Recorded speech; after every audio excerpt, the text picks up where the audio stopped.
আবার দানবীয় আকারে ফিরে এসে অত্যাচার নির্যাতন বিগত 17 বছর চেয়ে আরো বাড়াতে পারে এই আতঙ্ক তারা তৈরি করতে চায়, তখন কিছুটা ক্ষোভ, কিছুটা রাগ বিরাগ এগুলি তো তৈরি হয় না, হওয়াটাও স্বাভাবিক।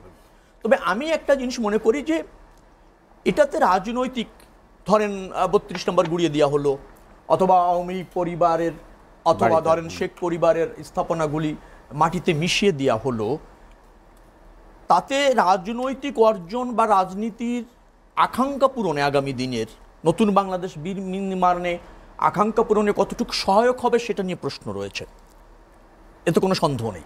কিন্তু আরেকটা জায়গা খুব ভয়ঙ্কর রূপ ধারণ করেছে, সেটা হচ্ছে এই অন্তর্বর্তীকালীন সময় অনেক অরাজনৈতিক শক্তি এবং ব্যক্তি রাতারাতি রাজনৈতিক বোদ্ধা এবং রাজনৈতিক ব্যক্তিত্বে পরিণত হতে চাইছে, যার ফলে রাজনীতির জন্য কোনটা সহায়ক, কোনটা রাজনীতি বান্ধব, কোনটা জনবান্ধব, কোনটা দেশ বান্ধব, এই বিবেচনা না পেয়ে একটা হিরোইজম বা নিজেকে প্রতিষ্ঠিত করার অপচেষ্টা বা অপকৌশল রয়েছে, যেটা তার খ্যাতির জন্য হয়তো সে মনে করতে পারে যে সংকটকালীন সময় সে নিজেকে একটু বিকশিত করতে চায়, নিজেকে একটু সংগ্রামী হিসাবে প্রতিষ্ঠিত করতে চায়, কিন্তু তার রাজনৈতিক পরিণতি এবং রাজনীতি বৃহত্তর স্বার্থের রাজনীতির জন্য কতটুকু সহায়ক হবে সে বিষয়টা যদি আমরা বিবেচনায় না রাখি এবং সেই ধরনের যদি একটা জাতীয় ঐক্য এবং নেতৃত্ব প্রতিষ্ঠিত করা না যায়, তাহলে আমাদের বৃহত্তর অর্জন কিন্তু নস্যাৎ হয়ে যেতে পারে। এই জায়গাটায় আমাদের কিন্তু একটা পরিমিতিবোধ সবার থাকা দরকার, সেটা রাজনৈতিক অর্জনের রাজনীতিতে কর্তৃত্বের রাজনীতির পাশাপাশি কিন্তু একটা কূটনীতিও থাকতে হয়। এই কূটনীতি শুধু বৈদেশিক আপনার ইসের জন্য না, বিদেশের সাথে বা অন্য রাষ্ট্রের সাথে দ্বিপাক্ষিক স্বার্থের কূটনীতি না, আভ্যন্তরীণ কূটনীতিও রয়েছে। এটা রয়েছে এই কারণে বলছি আমি যে আমরা তো বিভিন্ন মতের মানুষ আছি, বিভিন্ন মতের দল আছে, বিভিন্ন আদর্শ আছে। বিপিনুর তার একটা আদর্শ আছে, সেটা বাস্তবায়ন করতে চায় তার দলের ক্ষমতায়নের মাধ্যমে। ক্ষমতায়ন ছাড়া তো আপনি আদর্শ বাস্তবায়ন করতে পারবেন না। আপনি অন্যায়, অবিচার, অগণতান্ত্রিক শক্তির বিরুদ্ধে সোচ্চার থাকতে পারবেন, কিন্তু বাস্তবায়ন করতে পারবেন না। বাংলাদেশ জাতীয়তাবাদী দল তারাও ধরেন প্রথমে 27 দফা, তারপর তাদের অ্যালায়েন্সদের সাথে আলোচনা করে 31 দফা কর্মসূচি নিয়ে, এটা কর্মসূচি আমি বলবো না, অঙ্গীকার নিয়ে, রূপরেখা নিয়ে জনরায়ের ভিত্তিতে ক্ষমতায় গিয়ে, যেটা আমাদের সমালোচক বলছিলেন যে আমাদের আকাঙ্ক্ষা রয়েছে, আমরা প্রশাসনিক দলীয় শুরু করতে হবে এবং প্র্যাকটিসের বিষয়, এবং সেই জায়গায় রাজনৈতিক দলগুলি বা নির্বাচিত প্রতিনিধি বা সরকার থাকতে বাধ্য হয়, সেই আবহাওয়া তৈরি করতে হবে।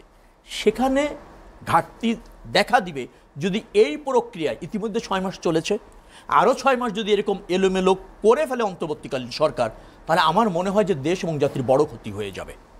সেই জায়গায় আমি বলবো যে এর কোনো কিছুই খুব সুখকর বলে আমার কাছে মনে হয় না রাজনৈতিক বিবেচনায়। রুবেল ভাই, আমরা একটা বিরতি নীতি দিয়েছিল, সেটি আংশিক, তারপরে রাজনৈতিক দলগুলোর সঙ্গে আলোচনা হবে এবং জুলাই চার্টার যেটা সেটি একমত হবে যায়, এবং তারপরে নির্বাচনের চিন্তা ভাবনা করা হচ্ছে, সংস্কার প্রস্তাব বাস্তবায়নও করতে চায়। কিন্তু বিএনপির পক্ষ থেকে একটি বড় অভিযোগ, সেটি হচ্ছে যে সংস্কারের আলাপ দীর্ঘায়িত করে নির্বাচনকে বিলম্বিত করার, ঠিক সেরকম কোনো আভাস পান কিনা? বিএনপি একটা বড় রাজনৈতিক দল, তারা কথা বললে তো নিশ্চয়ই তাদের সোর্স বা দায়িত্বশীলতার একটা জায়গা আছে। কিছুদিন আগে বিএনপির মহাসচিব মির্জা ফখরুল ইসলাম আলমগীর বিবিসির ইন্টারভিউতে বলেছিলেন যে সরকারের নিরপেক্ষতা নিয়ে প্রশ্ন তৈরি হচ্ছে, আর নিরপেক্ষতা নিয়ে যদি প্রশ্ন তৈরি হয় তাহলে তো নির্বাচনকালীন সময়ের জন্য একটা নিরপেক্ষ সরকারের প্রয়োজন হবে। সো বক্তব্যটা শুনে আমি ব্যক্তিগতভাবে খুব অবাক হয়েছিলাম, বিকজ ওনার মতো মানুষ বাংলাদেশে যারা রাজনীতি করে দলমত নির্বিশেষে সবাই জানে যে উনি একজন রুচিশীল মানুষ, পরিমিত বোধ, ওই যেটা ভাই রবিউল ভাই বললো, কথা বলেন, এবং একটা ডিসেন্সি, অত্যন্ত একটা সজ্জন ব্যক্তিত্ব, পলিটিশিয়ান। এই মুহূর্তে তার জায়গা থেকে এরকম একটা কথা, পরে আবার উপদেষ্টাদের দু একজনের মন্তব্য কিংবা কমেন্টে দেখলাম সেটারই একটা প্রতিফলন। এমনকি আমাদের চিফ অ্যাডভাইজার, যেটা আমরা বলেছি যে আমরা ওনাকে খুবই সম্মান করি, রেসপেক্ট করি, এখন উনি ব্যক্তি ডক্টর ইউনূস না, উনি হেড অফ দ্য স্টেট, সুতরাং তার কথা কাজ সবই তো রাজনৈতিক দল বা অন্যরা সবসময় ফলো করে। তো সে যখন ফিনান্সিয়াল টাইমস পত্রিকার একটা ইন্টারভিউতে পরিচিত নন ফেস 4-5 জন, এবং তাদের মাধ্যমে আরও পরে জাতীয় নাগরিক কমিটি করে বা তাদেরকে বিভিন্ন কাজে এনগেজমেন্ট করে পরিচিতি করানো হচ্ছে, তারা তো আন্দোলনের লিডার না। আন্দোলনের লিডার এখানে ধরেন আমরা ছিলাম, ছাত্রদল ছিল, শিবির ছিল, ছাত্রী বামপন্থী সংগঠন, আরও এরকম অনেক সংগঠন ছিল, যারা সবাই কিন্তু বৈষম্য বিরোধী আন্দোলনের এই ব্যানার এবং এই মুভমেন্টকে সমর্থন করেছে বা মুভমেন্টের সাথে ছিল। এখন কিন্তু ওই মুভমেন্টের ব্যানারে আছে শুধুমাত্র যার কিছু ইন্ডিভিজুয়াল, তারা কিন্তু সবার প্রতিনিধিত্ব করে না। সো তাহলে তারা যদি এই আন্দোলনকে ব্যবহার করে একটা দল করতে চায়, সেটাতে সকলের সমর্থন থাকবে না। আবার অবশ্যই এখন তারা তো একটা দল, আন্দোলনের নন ফেস মান, সেখানে তো অনেকের সমর্থন থাকবে না। তো যার ফলে আমার কাছে মনে হয় যে, বিশেষ করে যেটা আমি আমার শুরুর বক্তব্যে বলেছি, অনেকগুলো ইস্যু তৈরি হয়েছে এবং এগুলো যদি, যেটা রবিউল ভাই বলেছে বা আমরা যেটা বারবার বলছি, আরেকটা 5ই অগস্ট আপনি চাইলেই ক্রিয়েট করতে পারবেন না। যদিও আমাদের এই সর্বদলীয় একটা সংলাপে যখন জুলাই চার্টার নিয়ে কথা হচ্ছিল, প্রধান উপদেষ্টা বলেছিল আমি চাই আপনারা সবাই 5ই আগস্টের পূর্বে চিন্তা করেন, ওইখান থেকে ভাবেন, কিন্তু এটা তো সম্ভব না। বাস্তব কথা, ওই সময় মানুষের যে সেন্সেশন, ইমোশন কিংবা এই ফ্যাসিবাদের বিরুদ্ধে যে ক্ষোভ ছিল, ফ্যাসিবাদ পালিয়ে গেছে। এখন তো চাইলেই মানুষকে ওইভাবে তো রাস্তায় নামানো যাবে না। সুতরাং ছাত্র নেতৃবৃন্দ কিংবা যারা ছাত্রদের জায়গা থেকে সরকার আছেন, তাদের এই রিয়ালিটিটা বুঝে জাতীয় ঐক্য ধরে রেখে কিভাবে আসলে আমাদের এই একটা রিফর্ম এবং রেকনসিলিয়েশনের মাধ্যমে আমরা একটা নতুন বাংলাদেশ বিনির্মাণ করতে চাই, সেই দিকে যেতে হবে। এখন ধরুন সরকার অনেকগুলো সংস্কার কমিশন প্রস্তাব দিয়েছে, এখন সেখানে বাস্তব কথা বিএনপির মতো বিগ পার্টি যদি অনেক ক্ষেত্রে, সেখানে তো অনেকের সমর্থন থাকবে না।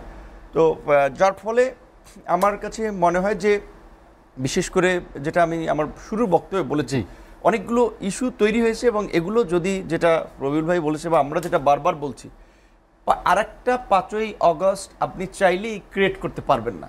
যদিও আমাদের এই সর্বদলীয় একটা সংলাপে যখন জুলাই চার্টার নিয়ে কথা হচ্ছিল, প্রধান উপদেষ্টা বলেছিল আমি চাই আপনারা সবাই 5ই আগস্টের পূর্বে চিন্তা করেন, ওইখান থেকে ভাবেন, কিন্তু এটা তো সম্ভব না।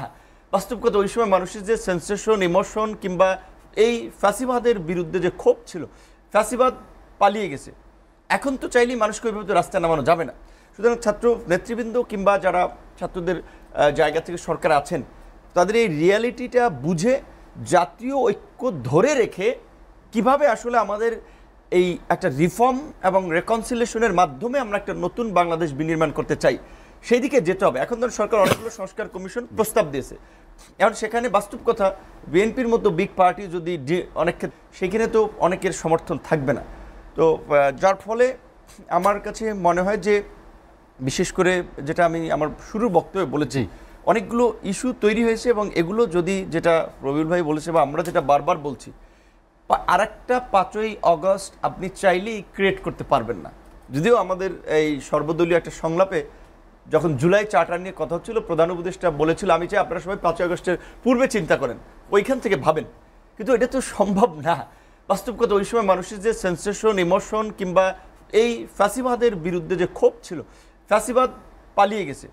এখন তো চাইলেই মানুষকে ওইভাবে তো রাস্তায় নামানো যাবে না। সুতরাং ছাত্র নেতৃবৃন্দ কিংবা যারা ছাত্রদের জায়গা থেকে সরকার আছেন, তাদের এই রিয়ালিটিটা বুঝে জাতীয় ঐক্য ধরে রেখে কিভাবে আসলে আমাদের এই একটা রিফর্ম এবং রেকনসিলিয়েশনের মাধ্যমে আমরা একটা নতুন বাংলাদেশ বিনির্মাণ করতে চাই, সেই দিকে যেতে হবে। এখন ধরুন সরকার অনেকগুলো সংস্কার কমিশন প্রস্তাব দিয়েছে, এখন সেখানে বাস্তব কথা বিএনপির মতো বিগ পার্টি যদি অনেক ক্ষেত্রে